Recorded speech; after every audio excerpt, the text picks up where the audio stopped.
Swimming is a sport where every fraction of a second matters. Anything you can do to shave off that tiny amount of time from the start. Ready? Take your mark. Go!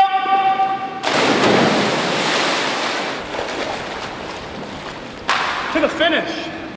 Thanks, Ryan. The Bells started off this tournament about as well as they possibly could have. To say this game was a domination might be an understatement. They got the win 85-57. However, I can tell you, standing on the court for most of this game, it didn't look that close. UIL 6A state championships. The name itself carries enough weight, but there's an added rush for swimmers when they finally get the opportunity to step on deck and look around at the Texas Swimming Center. Well, it was quite literally a night and day difference for the Bells. Last night in the semifinals against Tarleton, they put up over 100 points, had 4 players in double digits. This afternoon, they went for that lucky third game against WT, hoping to change their fortunes around from earlier in the season. Unfortunately, WT got the best of them once again. It's been a busy few days for Central Bobcat senior Riley Hill. Just days after competing at the UIL 6A state championships, Hill signed his name on the dotted line, committing his academic and athletic career to SMU. Hill, who is a 4-time state qualifier, wrapped up his senior season placing 6th in the 50-yard freestyle and 8th in the 100-yard backstroke. I couldn't be happier right now, especially with all these people behind me. They're my world, and I couldn't do this without them. I couldn't get there without them, and I won't be able to do this without them. I love all those people, but the one big thing that stood out to me is our trainer here, Coach Corbett. Before I left, I told her I was going, and she said, Riley, when you go there, you do one thing for me. Please think, can you have a bad day there? And the answer to that place was yes. No other place gave me that. So SMU's a school for me. So now the Rams turn, looking to sweep Tarleton's for the first time since the 2000-2001 season. First points of the game, James Kirk, sets up Buddy Mims for the 3-point shot. That'll give the Rams a 3-point lead if you're following along at home. Later on, Buddy Mims again, he's going to step up. And how about another 3-point shot for him from the same wing? Drills that one. Rams would lead by 4. The later Marcel Petway, he's going to go to work in the paint. He's going to get the Magic Johnson hook to fall. That'll tie it up at 10. This game came down to the wire with some free throws. ASU gets the win, 64-62. They sweep Tarleton on the season. And as most of you have figured out, I'm a Philadelphia fan, and I can, most of Philadelphia is celebrating tonight. I am one of the outliers where I am not a big fan of this deal, especially locked in for 13 years. But hey, if it makes a team better, it makes a team better. Or it doesn't, and you wasted $330 million over the next 13 years. I like to try to. I mean, you did. I like to try to think positive. Yeah, but, the good news is you didn't spend Cody's any the of it. negative one at the desk, so. $330 million, that's a lot of money. That's right. Good luck living up to that. We'll see you back here tomorrow. The Central Bobcats baseball team is approaching the halfway point in district play, coming off a huge win against LD Bell, who was actually picked to win their district. Sitting at 3-2, the team has held their own against some of the best in the Metroplex, but head coach Patrick Penry knows the squad that this is just the beginning. They still have to hit their peak, and when they do, whew, look out.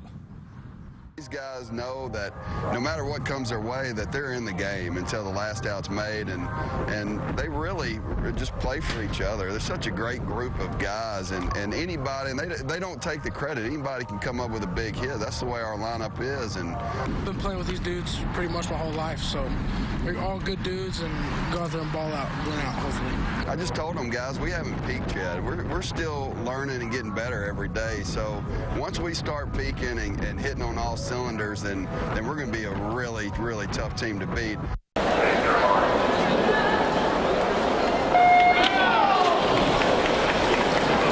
UIL 6A state championships. The name itself carries enough weight, but there's an added rush for swimmers when they finally get the opportunity to step on deck and look around at the Texas Swimming Center. Kind of surreal.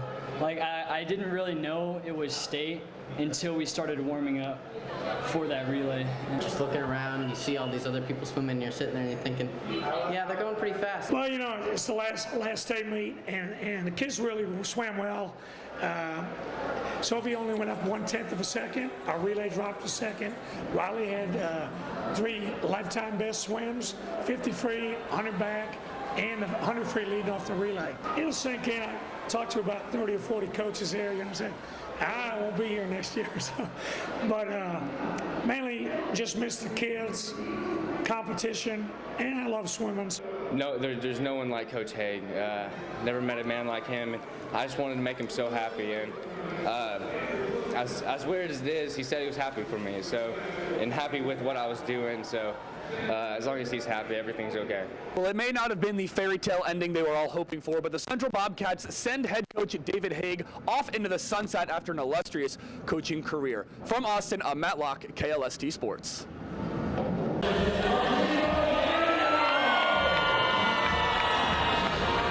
Well, it was quite literally a night and day difference for the Bells. Last night in the semifinals against Tarleton, they put up over 100 points, had 4 players in double digits. This afternoon, they went for that lucky third game against WT, hoping to change their fortunes around from earlier in the season.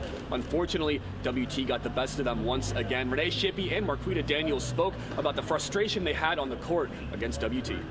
We just didn't have the energy and the tempo that we've kind of had the last 3 weeks, and you've heard me in these interviews. I've been saying that's a huge part of our game and what we do and what makes us, you know, just have great flow in our offense. And so I got to give it to WT.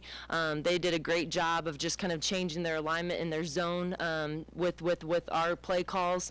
But at the same time, I just felt like we weren't completely ourselves this game. Got to give it to WT. I mean, they just did well defending us. They made us work for what we wanted, and the outcome wasn't how we wanted to. We just couldn't get going offensively. So. Well, it was not the ending the Bells had in mind. However, they don't have to wait long to find out who they take on in the NCAA regional round. That concludes my coverage here from Frisco. From Dr. Prep Arena, I'm Matt Loch with KLST.